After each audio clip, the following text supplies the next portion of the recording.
રાજકોટ નાગરિક સહકારી બેંકની તાજેતરની ચૂંટણીમાં સહકાર પેનલ વિજેતા બન્યા બાદ આજે ચેરમેન તરીકે દિનેશભાઈ પાઠક અને વાઇસ ચેરમેન તરીકે જીવન પટેલની નિમણૂક કરવામાં આવી હતી.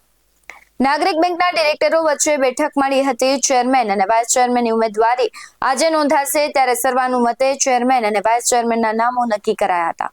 દિનેશભાઈ પાઠક બેંકમાં વર્ષોથી ડિરેક્ટર તરીકે જોડાયેલા છે અને સંઘના સમર્પિત સ્વયંસેવક તેમજ ઇન્સ્યોરન્સ કંપનીના પૂર્વ અધિકારી છે. જીવન પટેલ પૂર્વે વાઇસ ચેરમેન તરીકે ફરજ બજાવી ચૂક્યા છે અને એક ઉદ્યોગપતિ પણ છે.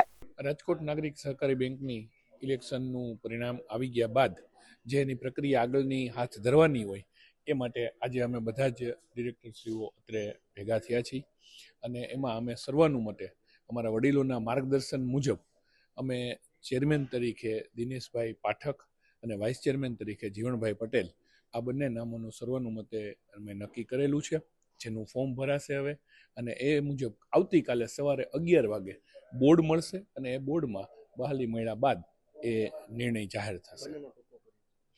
દિનેશભાઈ પાઠક પણ વર્ષોથી બેંક સાથે જોડાયેલા છે, ડિરેક્ટર છે ઘણા વર્ષોથી બેંકમાં, અને જીવણ કાકા તો બહુ જૂના અનુભવી છે, ખૂબ વડીલ છે, ઉદ્યોગપતિ છે. દિનેશભાઈ પાઠક પોતે નિવૃત્ત અધિકારી છે અને સમર્પિત સ્વયંસેવકો છે બધા. BS9 TV ન્યૂઝ સાથે સાહિલ સપા સાથે મિત ભાયાણી, રાજકોટ.